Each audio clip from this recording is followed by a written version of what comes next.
little shorter than Ted. Bring down the mic. Hello, everyone.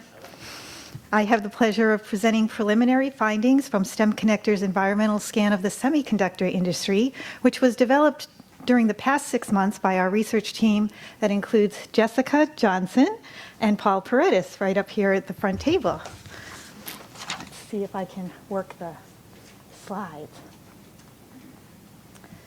So the research questions for our environmental scan are, what are the opportunities, challenges, trends, and threats that currently exist in the semiconductor industry, and what are some recommendations for enhancing the semiconductor workforce? Our methodology includes reviewing the literature on semiconductors and conducting over 10 interviews so far with experts in the field, that some of you are in this room today, and also conducting virtual and in-person site visits and attending virtual events. Let's see if this goes. Here, oops, sorry, went a little too fast. The PESTLE framework is our frame for conducting this research and includes an examination of the political, economic, sociocultural, technological, environmental, and legal factors impacting the workforce in this area. So I'm going to talk about each of those in just a moment in relation to opportunities, challenges, threats, and trends that are impacting these factors. And in the report, you'll be able to read these issues in more detail. And some of you are experiencing these issues as we speak, such as the impact of the CHIPS Act, which is providing opportunities in science and research around semiconductors that will have a phenomenal influence on changes in the field. Challenges that go along with the wonderful opportunities include some of those that Justin just explained about, the geopolitical considerations for cross-border supply chain issues, lack of awareness of the opportunities in policy that need to be shifted in order to promote the semiconductor industry, and a lack of awareness of the initiatives that can promote careers in semiconductors.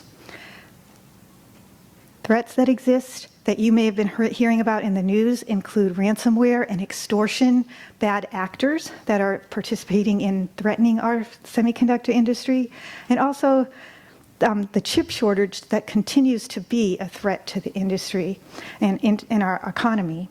And finally, you're going to hear the panel describe some of the trends that we are experiencing in this country, including companies like Google and Amazon Web Services that have become interested in producing their own chips, and also having the battle of the chip architecture. I think my experts on the panel can tell you more about what that battle looks like.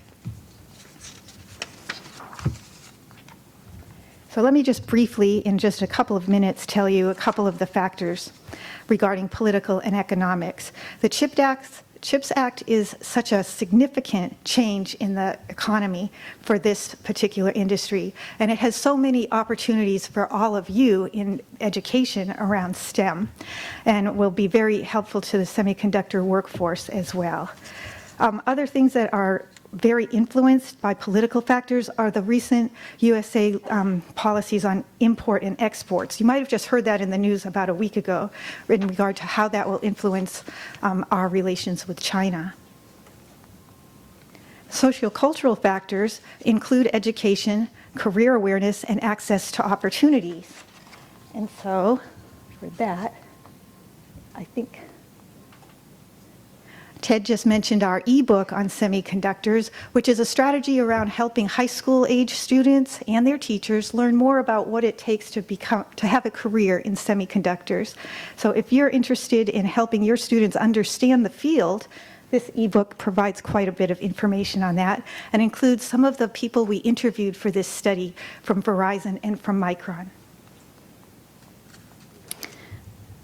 This is one of my favorite slides, because it shows how even starting in K-12, we can influence students to pursue careers in semiconductors, starting with engineering and robotics when they're young, and influencing them through programs like Learning Blades, coding activities, Micron's Chip Camp that allows especially girls to go on site to Micron's facilities in Idaho, and also take a virtual tour of a clean room at Georgia Tech. And not to forget the Million Girl Moonshot that was just earlier mentioned. Opportunities for post-secondary students include Micron's Data Science for Social Good, a semiconductor research center that will be promoting semiconductor research in Arkansas at the University of Arkansas, Samsung's internship program, and Intel's program for student ambassadorship. I'm leaving out so many of those that have been contributing to this work. So I apologize that I only have 5 minutes and I have to wrap up in order for the panel to take the stage. So I'll quickly explain that AI and trends in technology are vastly changing the landscape for semiconductor research and technology in terms of material science and in terms of the way we're accessing raw materials, as Justin explained. That will make a big difference in how rapidly we can adapt.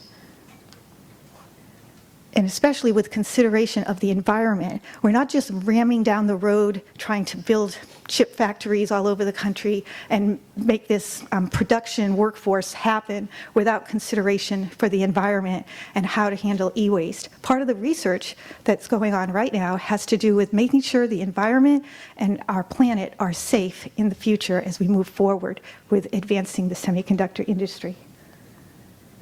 And with that, considerations of the legal factors, such as immigration policy and other issues that are really preventing right now some of the workforce development that has the potential to change the landscape, they have to be considered too. And I know our panel is going to elaborate about these issues. So in conclusion, I wanted to thank our panel in advance for their contribution to our research and also for their presentation today. Thank you, everybody.